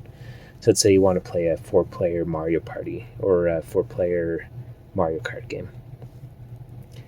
So yeah, obviously, having these two controllers together and then these two together, you'd only have enough for 2 players. However, if you count, it's like, let's just count here. So there's actually 1, 2, 3, 4 controllers. So we actually do have enough for 4 players right now. However, the way we need to do it is we need to orient these controllers. Let me pause the video while I pull these out because it's kind of tricky. Okay, there we go. Yeah, it's just hard to pull it out of there. Oh, and I accidentally went to a different screen, so I'm just going to push back here for a second. Okay. Alright, so now we're back to this screen again. Okay, so basically, each person can use one of these controllers and like control their card on Mario Kart or a bunch of different games. It doesn't work on all games, but it works on a bunch of different games. And the way it does is basically we want to turn each of these controllers on its side to where the flat side is on the top. Again, just like this. Like this. This. So now we have 4 different controllers that can all be used. So again, this is, so basically, but you can see here it's still showing up as being a connected controller. So what I'm going to do is, once again, to turn off the controller, I'm going to push this little round button here, just like that. And same thing with this one. I'm going to turn off this controller. Okay, so now both of those controllers are off. You can see there's no controllers connected. So now I'm just going to connect one of these controllers. So I'm going to push the button here. Okay, there you go. You can see that's connected. So now it's showing that there's one controller connected, and then it's saying that we need to either push L and R or SL and SR at the same time. So like we saw before, these buttons are SR and SL. So this is SL and this is SR, these little buttons on the top here. So if we push these two at the same time, now you see that it's showing that our first player is set to hold the controller on the side. And yeah, let me find a picture to show you how these controllers are held on the side. Hold on one second. Okay, actually, I was able to use the CRT, put the phone on top of it. So now, yeah, I can show you the controller. But so basically, when you hold these controllers on the side, you always want to have the control stick on the left side. That's very important. And then just the flat side on the top here. So this is the way you hold these on the side. So you have the left stick for this thumb, and then you have these 4 buttons for this thumb, and then you can push these 2 buttons on the top here. And then you usually don't ever use these ones on the side. And then you can also push this button over here. This is the way you hold these controllers on the side. And then same thing with this one. So this is the other side. Yeah, you can see that these controllers look a little bit different. However, same thing though. If someone's using this controller, you always want to have this left, or this control stick on the left side. So it always has to be like this. So basically, never hold it like this. If you do it like this, your controls will be all messed up and everything will be inverted. So this control stick always has to be held with your left thumb. Just like that. Okay, and then something else that I forgot to mention is when you do have the Joy-Con controller on its side, then suddenly these buttons do different things. So normally when it's oriented like this, I said that A is advance or confirm, and B is to go back. However, when you have it on its side, then suddenly X becomes advance and confirm, and then A is now to go back. So it's whatever this right button is, that's always going to be your confirm button, and this bottom button is always going to be your back button. And then same thing with this controller. So the right button is your confirm button, and the bottom button is your back button. And so anyway, just remember that. Always right is confirm, bottom is back. And in case you forget, it also shows up on the screen here. So see, now it says for OK, it's this right button. And then, and then of course you have to, and then you can see, just always look at the bottom here for, basically a guide. Then see it says bottom, the bottom button is back. So this will be back, and then this one is OK. Okay, and then actually I was able to set up my phone so I can show you how to hold all these different controllers.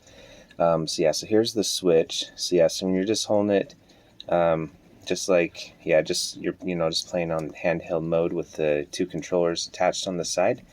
You just hold it just like this. So it's just like the Joy-Con grip. But then it's just, you can see I'm just having it, the tablet screen in the middle there. And just hold it like this, again with the thumbs doing the front stuff, and then you have your index fingers doing these top buttons. And you don't really use these back or these bottom 3 fingers. So just like that. And then you got the Pro controller, kind of the same thing. Really it's mostly the same setup for any controller you use, mostly any controller. You can see that, just the thumbs and then your 2 index fingers up here. However, if you do have a Nintendo 64 controller, this one can get a little complicated because you see there's actually 3 handles here, but usually for most games you just hold it like this. Occasionally you'll hold it like this, and occasionally you'll hold it like this. But mostly it's just like this. And but either way, whatever way you hold it, it's always you have your thumbs doing this, front stuff, and then you have your fingers doing the triggers, your index fingers. So anyway, it's pretty simple. But let's continue on. Mostly you'll just be holding, just like this. Oh, and then also I know I already showed the Joy-Con grip in that picture online, but yeah, anyway, I'll just show it now that I have my camera set up like this. But yeah, this the same as the other controllers. Yeah, your thumbs for these buttons on the front here, and then you have your index fingers for the yeah, for these shoulder buttons. So yeah, anyway, that's how that works. All right, let's go on, continue. So anyway, now let's look back at the screen here. Okay, so now we have our blue controller connected like I was showing. So now we're going to do the same thing with this red controller. So I'm going to push any button to turn it on, and see it just connected there. And now it's showing up as the 2 spot. And now I'm going to push again ZL, or sorry, this is SL and SR. I'm going to push those at the same time. There you go. Now we have this set as second player. Okay, now we just need to connect these 2 controllers. So again, this one's going to connect there. I'm going to do the exact same thing, push SL and SR at the same time.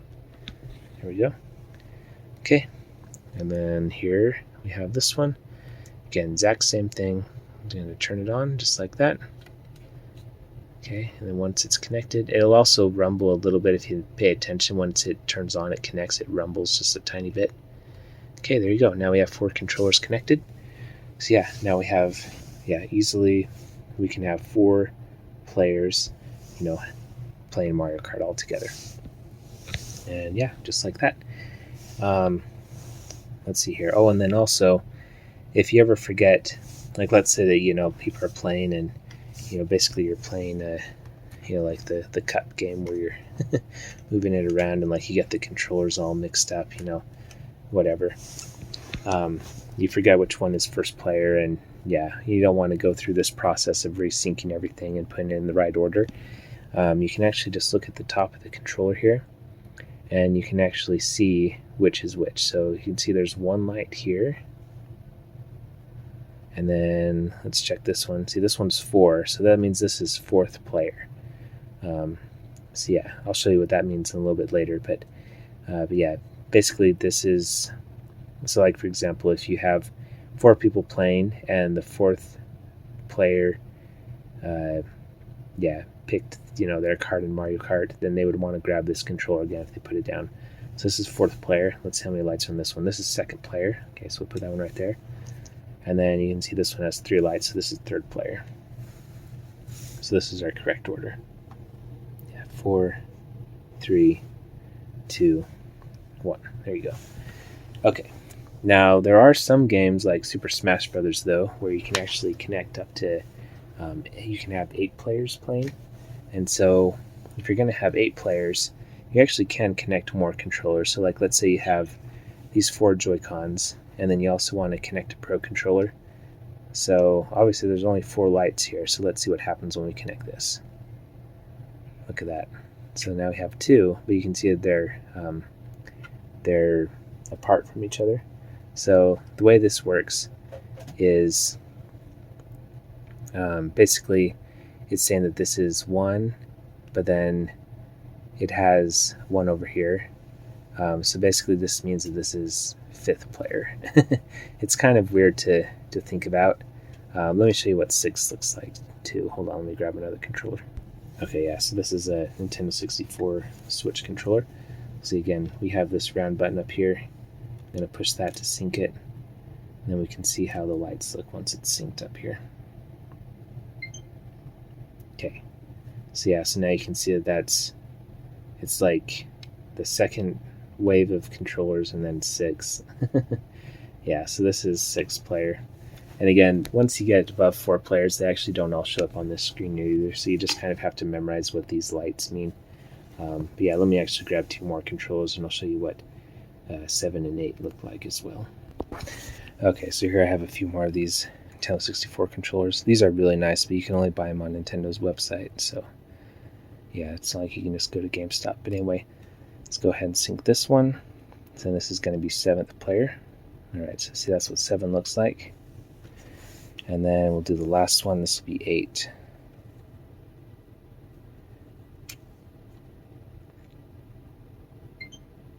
There you go. So that's what 8 looks like. So again, 5, 6, and 7, you just kind of have to remember what they mean. So Yeah, so there's 5. I don't know, there might be a rhyme or reason to it, but I'm not entirely sure what it is. But yeah, so 5 looks like that, and then 6 looks like that, and then let's see, I think this one was 7. I can't remember actually.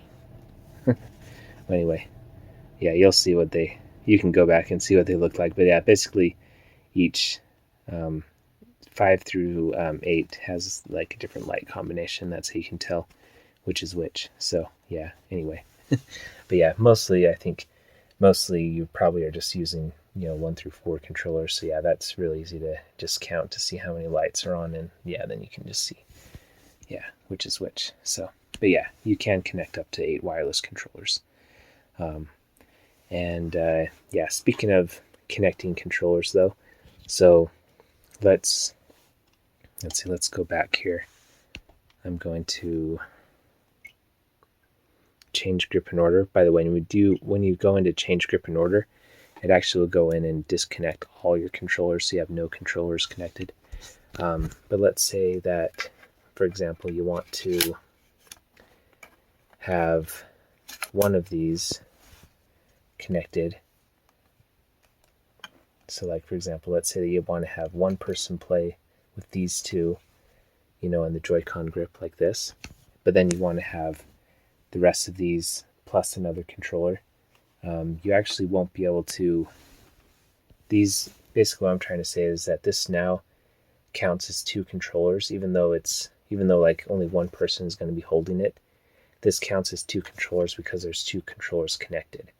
So like if you were going to try to play 8 players on Smash Brothers, would probably have to use a wired controller for your 8th player, because this counts as 2 controllers, if that makes sense.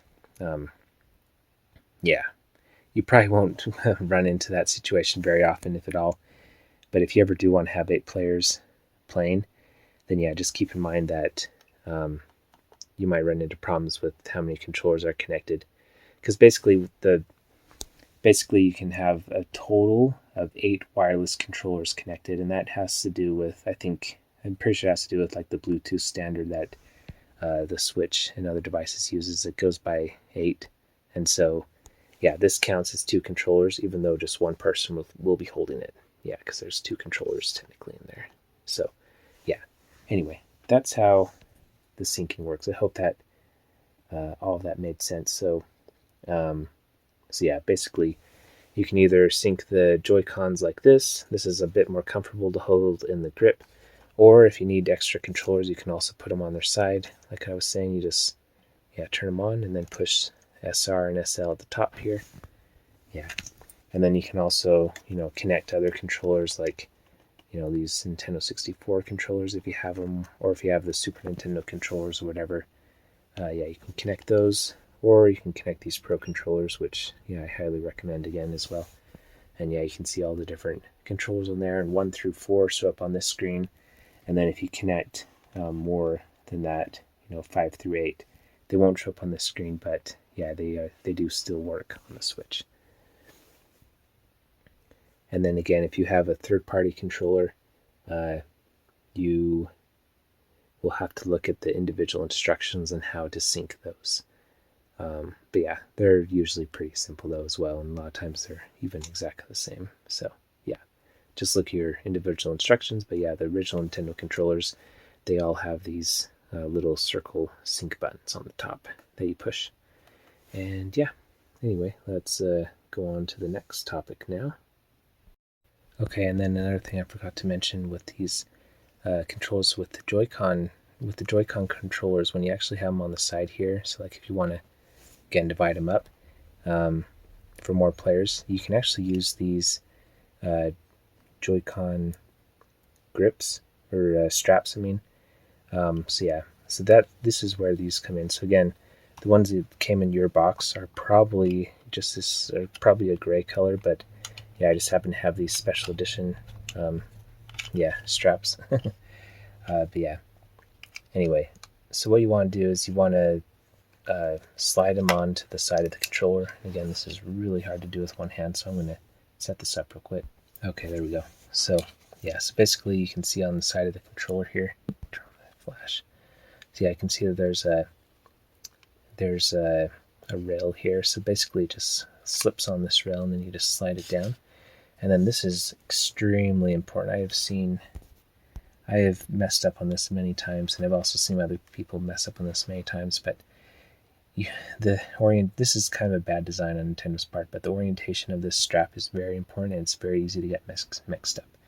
So basically, where you see this minus button on the top here, this minus button has to line up with this minus button on the strap, because you can see on the back of the strap, there's actually a plus button.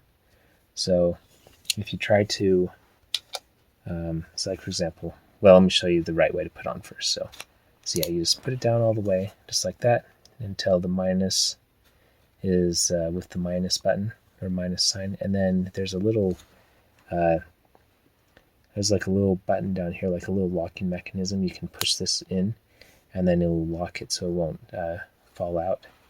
Yeah, and then to take it off, you want to unlock this little thing at the bottom here, this little locking mechanism, and then again, this button is to release whatever is on the side here. So yeah, I'm gonna push that, and then you just want to, this is really hard to do one-handed, but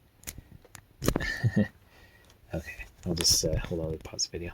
Okay, there we go. So basically, you want to hold down this button, and then while you're holding it down with your other hand, you want to push this strap up, and then that will let you slip it off, just like that. Because obviously you'll take this off to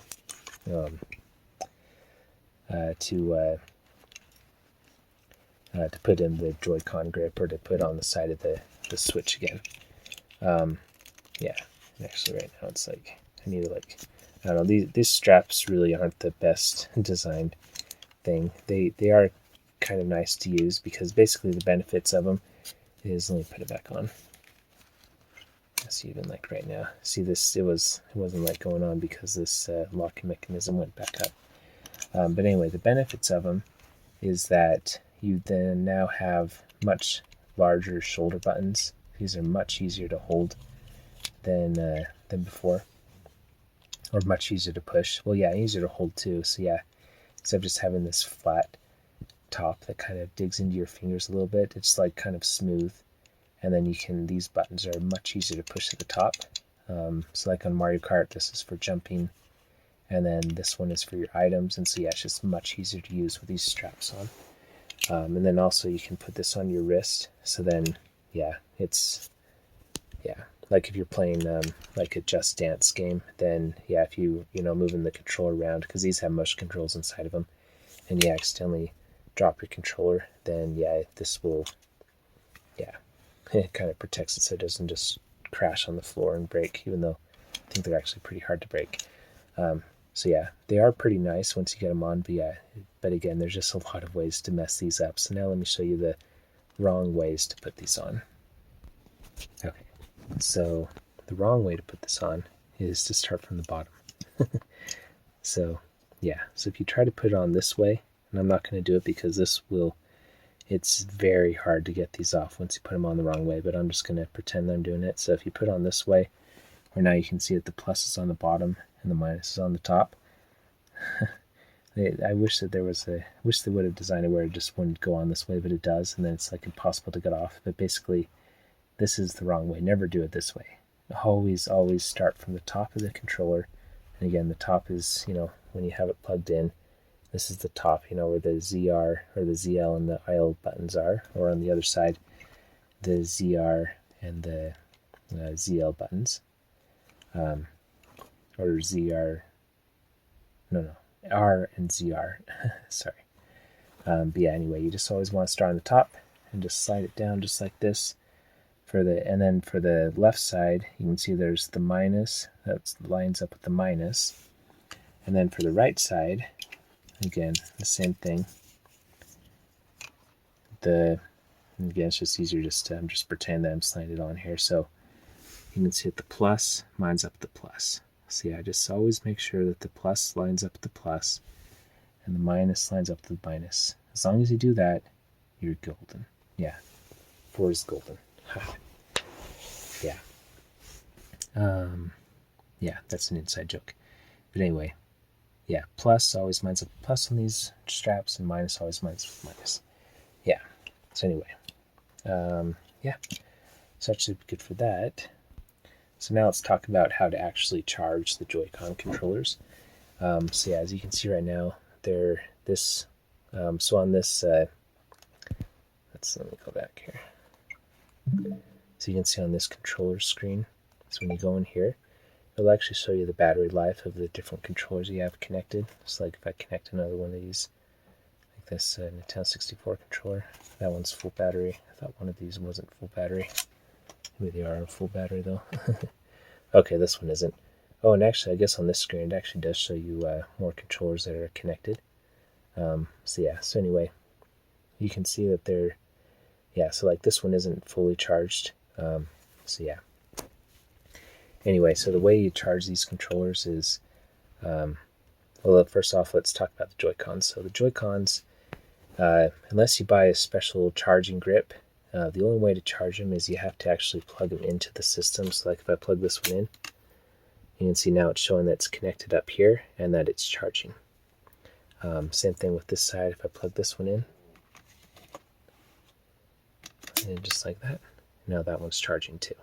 So yeah, so these controllers I think will last for about 20 hours, 20-ish hours if they're just left unplugged. So it seems like a long time, but if you always leave them unplugged, they actually do run out of battery, yeah, kind of quickly. And so yeah, but as long as you just plug them into your system and then just dock your system, then yeah, they'll just charge at the same time.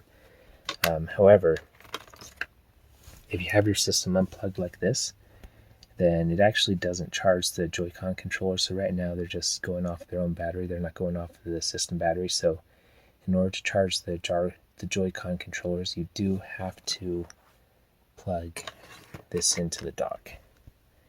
Yeah, either plug it into the dock, or another way to charge it is, again, like I was saying before, if you have a USB cable, then you can plug this in just like that. I can get this to do with one hand.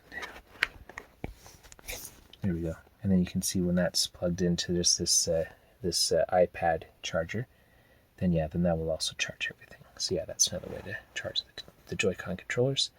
However, another way to do it is if you have one of these special grips.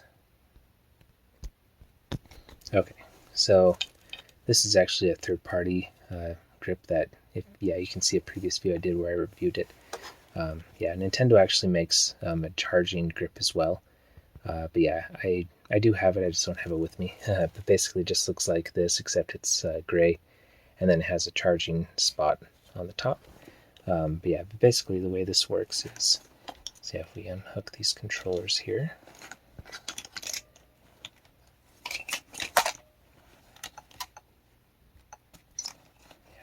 go. And then we're going to want to connect into this grip. So let me pause the video while I do this. Okay, just like that. And then now we can take this any USB-C cable, and then you can just plug it onto the top here. This is the USB cable that came with my one of the Nintendo 64 controllers. Yeah, you can see I plugged that in, and then now, yeah, you can see it's showing charging. Again, it will look slight. I think on the Nintendo one, I think it just shows a green dot on the top that it's charging. But yeah, but anyway, you can see now on the screen that's showing that the red and the blue Joy-Cons are both charging, even though they're not connected to the screen. So yeah, you can charge these controllers without having connected to the system, but you just have to buy a special charging grip that doesn't come with your Switch. Yeah, I'll leave a link to this one also in the description. I'll also leave a link to the official Nintendo one. But yeah, this one's nice too because it also has a headphone jack on the bottom. But yeah, check out the other video I have to learn more about this because, yeah. Anyway, it's not an official Nintendo product, but it is pretty nice. But yeah. Now let's talk about, though, how to charge these Pro controllers. So now I'm going to plug the Switch back into the dock here. Okay, and you can see the green light's on, so that means that's outputting to the TV again. And yeah, I'm just repeating stuff because the more you have it repeated, the more you remember. And so yeah, and then just to show you that you can use any old USB Type-C cable for these controllers. This is just another one that's for a different product. So yeah, so on the side of the switch dock, and this is true on both docks, there's two USB-A ports. So yeah, you can charge these Pro controllers directly on your switch dock, just like this. See if I can get this to, there we go. Yeah, and then obviously you can also use, just any old, phone charger dock as well. It really doesn't matter. You can use, really just any USB dock or any USB, power supply will work. But basically on these Pro controllers, though, you just want to plug them into the top here to the USB Type-C connector. There we go. And yeah, there you have it. Now you can see that showing that the Pro controller is also charging. So yeah, pretty simple. Yeah, same thing with these other controllers. Yeah, USB Type-C, I just saw on the top there. Yeah, just really simple to charge. Yeah. Okay, and then now that we're on this screen showing these controllers being connected with USB Type-C, this is actually another way that you can sync these Pro controllers, and actually the Joy-Cons too. If you have one of these grips that let you connect via USB-C, yeah, at least I'm pretty sure it works on this. It should. Yeah, I know it works for sure on the official Nintendo one, but anyway, let me show you with the Pro controller, because this is where you probably would mostly be using it.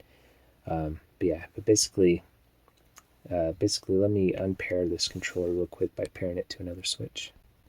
Okay, so now this Pro controller is not paired to this switch anymore. You can see I'm pushing the button, and yeah, it's not connecting. So a really easy way to connect it, though, is if you just plug it in directly to the switch dock. Then you don't have to go into this, like we did before, the change grip and order screen to, push this circle on the top and then connect it that way. You can actually just do a wired connection, and then it will sync automatically. So yeah, this is a very simple way to sync controllers if you have a cable. So yeah, I'm just going to plug this cable in, and there you go. Now it says paired, and then if I push the button, it will turn on. There you go. Now it's turned on. All right, and then while we have this turned on, let me go ahead and show you another mode here. So again, I'm just going to navigate down here to System Settings, and I'm going to go down to the bottom. This is a very useful thing. So now you can see we have Pro Controller Wired Communication turned off. So basically what that means is that when this is plugged in, basically it means that this controller will always be wireless. So basically, like for example, let's go back here and let's go to airplane mode, and I'm going to push A on here, and that'll turn on airplane mode. Oh, actually it says I can't turn on while it's connected to TV. That's okay. So we'll just unplug it from the TV, and then I'm going to turn on airplane mode by pushing the A button. You can see wireless connection with the controllers will be turned off. Okay. Alright, so now you can see airplane mode is turned on, and so now if I try to connect a controller, it's not going to connect because there's no wireless communication now. However, if I go down to this controllers and sensors setting, this Pro Controller Wired Communication, I can actually turn this to on, and then it will give you a few warnings saying that you can't use amiibos, which these are amiibos. Which yeah, maybe I'll show that. We'll see how long this video gets. Maybe I'll show this, maybe I'll show it in a different video. But yeah, anyway, basically you can't use amiibos when you're using wired connection for whatever reason. But anyway, now that we have wired Pro Controller wired communication on, if we actually connect via USB to the bottom here again, let me grab that connector. Okay, so there's our Anchor USB-C to Type-A connector, and then now I have the Pro Controller connected in there. And yeah, now that we have Pro Controller wired communication on, we actually can now, even though it's in airplane mode, we can still use a controller on this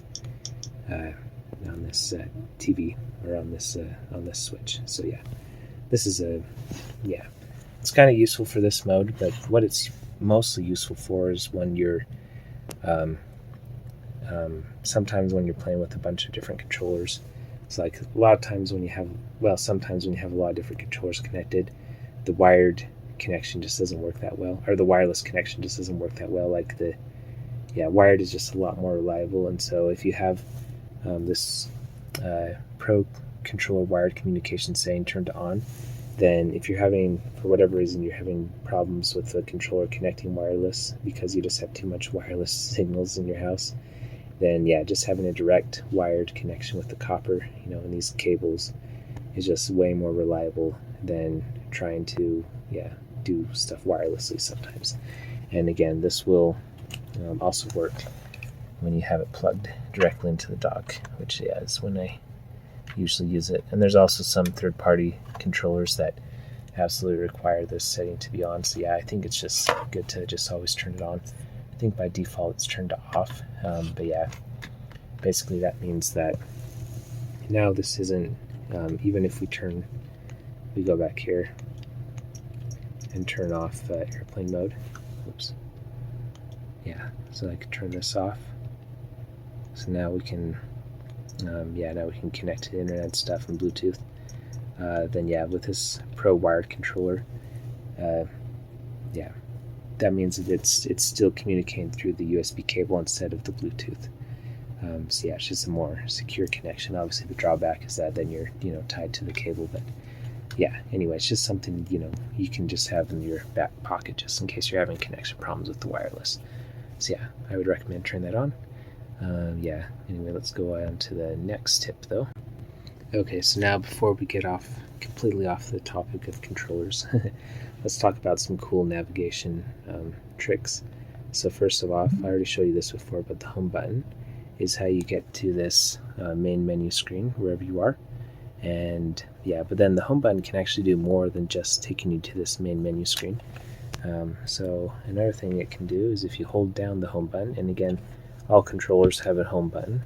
You can see the switch button, or the Joy-Cons also have a home button, so if you only have these controllers, or even these Nintendo 64 controllers have one on the back here. So yeah, all Switch controllers have a home button.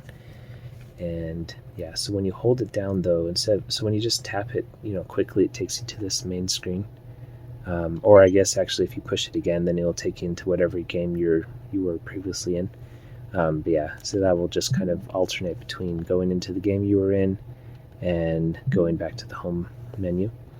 But now if you don't tap it though, and if you hold it for like a half second, then it actually brings you up.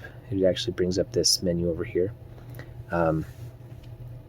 where now you have option to put it into sleep mode, or you can put it into handheld mode. Of course, again, as we showed before, you actually have to have it, in airplane mode.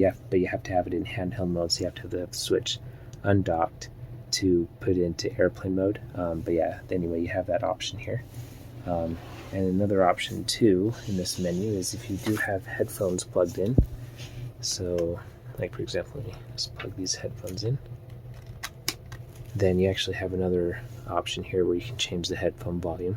So yeah, you can set how loud the volume is without actually using the volume buttons on the top here. In fact, I don't even know if these work when it's docked. Let's see. Oh, it does. Okay, nice. But yeah, anyway, yeah, this headphone volume is only available in this special hidden home menu when headphones are plugged in. So again, just to pull that up, you just hold down this for like half a second, and yeah, then it pulls up this hidden menu. And the most useful thing is just putting it into sleep mode. So yeah, it's just very easy to hold that down, and then you can put it in sleep mode, turn off the switch. Then you don't have to actually get up and, push the power button. It's just very easy to turn off, if you're like on the couch or whatever, you don't want to get up. And then at the same time, to turn on the Switch again, you can actually just push this home button, and then that will turn on the controller, assuming it's already synced to your system, and then it'll turn on your Switch. So yeah, it's very easy to just control everything from the couch. You don't actually have to get up and push this button. I mean, obviously you can if you want to, but you don't have to. You can just use a synced controller. Yeah, and then also it's nice when your controller is already synced that you don't have to push the A button 3 times. When the system is docked, then you don't have to push the A button 3 times. You just push it once, and then it just goes in there. So yeah, that is another cool trick with the home button. And then another thing is when you have a game running, then if you want to close the game, like this Super Mario 3D All-Stars, let's say, but for whatever reason we want to close the game. I'll unplug this so we can hear this stuff again. So what you want to do is you want to push the X button on the top here, at the top of the controller. So if you push X, then it'll say close the software you're currently using. And I'm going to say close, push A on that. And then that will close the game. And one reason you would want to do that is because, like for example, this Super Mario All-Stars game that I have is actually a game card. You can tell that it's a game card and not just a game that's downloaded on the SD card, because there's actually a little game card on the side here, whereas if I go to this one, there's no game card, and so that's how you know that this is not a game card. And what the game cards look like is, now that I have the system or the software closed because I pushed the X button, you can see that the game cards actually go in here. These are physical media that you actually own. So yeah, so this is the actual 3D Mario 3D All-Stars game. So yeah, this is a card that I own, and it's just about the size of an SD card, and it just fits right in here. So yeah, so you can buy these, and when you put them in, you want to make sure they're always facing the front. The label's facing the front, and then you just kind of click it down just like an SD card, and then there's a little flap here. You just push that down, and there you go. There's your game. And so you want to always make sure that you close your game before you unplug it, because you don't want to corrupt data. And it actually will show you I don't think it's the end of the world, but it could corrupt data. But yeah, if you do unplug the game while it's still running, it'll just give you a warning. It'll give you kind of a scary sound. I think it's probably better not to do it. But yeah, just always close the game before you unplug the cards. But if you do mess up, don't feel too bad about it. Nintendo, I think, took that into consideration, that people would mess up on that, and I've definitely done it a few times. So yeah. Anyway, just make sure you close the game with your X button before you unplug it, and you should be good. And then another thing you can do too, while you have a game running. So let's say let me show that one more time. I think I actually will plug these in just to turn down the volume for now. So if you do have a game running here, so first off, you can see I'm selecting a user, so I'm going to select FairyKid64.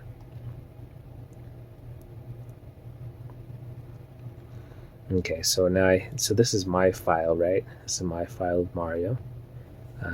And you can see here that it's saying that FairyKid64, that's my icon. You can see the different user icons I have up here, so that's mine that's playing it. However, if you want to change the user, there's a few different ways you can do it. First off, you can push the regular X button here to change the user, or to just close the software and then you can reopen it.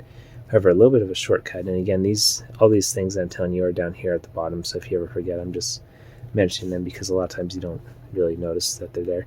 But yeah, if you actually push this Y button though, then you can actually close the software and change the user at the same time. So it just kind of saves you an extra step. It's not necessary, but it's just a way to change the step. So then you can choose your Ganon user or whatever other users you have on your on your Switch. Anyway, that's how that works. And then after that, something to notice or to mention too that I think is important is that if you do have one of these games that's bought on the card, then you cannot transfer the game card to the SD card. So yeah, so it's either one or the other. You either download the games from the Nintendo eShop here, which I can open that and show you what that looks like. So yeah, you either go in here to the Nintendo eShop and you download the games onto the SD card or onto your system memory if you don't have an SD card. Or you can get the game cards. You can buy them at GameStop or on Amazon or whatever. And yeah, but there's no transferring back and forth, so you can't transfer the game cards to the SD card. It's basically, it's like you have a VHS tape or a Blu-ray. You can't transfer those. I mean, I guess you can't legally transfer them, let's put it that way. You'd have to hack your Switch to transfer them. It's physical media. So, and then while we're here on this screen, so if you do have that Mario Kart 8 code or any other code, then when you go into the eShop, then you want to go into this enter code, and then that's where you put in the code that came with your system. And then that will start to download the game to your internal memory or to your SD card. And let me see if there's anything else I need to mention. Okay, no, I think I actually got to the bottom of my list.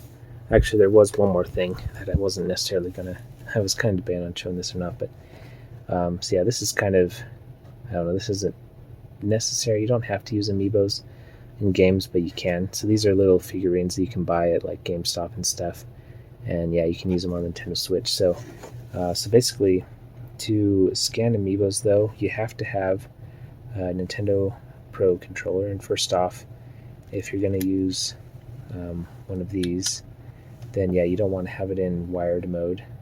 So you want to unplug it, unless you don't have that setting you had on that I showed you before. If you have Pro wired controller communication turned off, then it doesn't matter. But if you have it turned on, then you want to unplug your controller, like for a Pro controller. And then I'm not going to actually unbox this amiibo, but you will have to unbox it because they have a thing on the bottom here, so you can't just scan amiibos in the box, because then I guess people just do that in the stores and not actually buy them. I don't know. But anyway, so if you unbox the amiibo, then on the Pro controller, you want to place the bottom directly in the center here. This is where the NFC reader is. However, on the Joy-Cons, the NFC reader is actually inside of this joystick, so it has to be, there's only an NFC reader in this joystick on the right Joy-Con, so it has to be on this side. It will not work on this side. That's the way amiibos work. And then the functionality will change from game to game. So it looks like on Tears of the Kingdom, Zelda Tears of the Kingdom, it gives you a treasure chest, but then like on Smash Brothers, you can like fight against Ganondorf. It just changes in the game. Anyway, and first party controllers will work with amiibos, at least Pro controllers, and same thing with Joy-Cons. However, third party controllers will usually not work, even if they're officially licensed by Nintendo.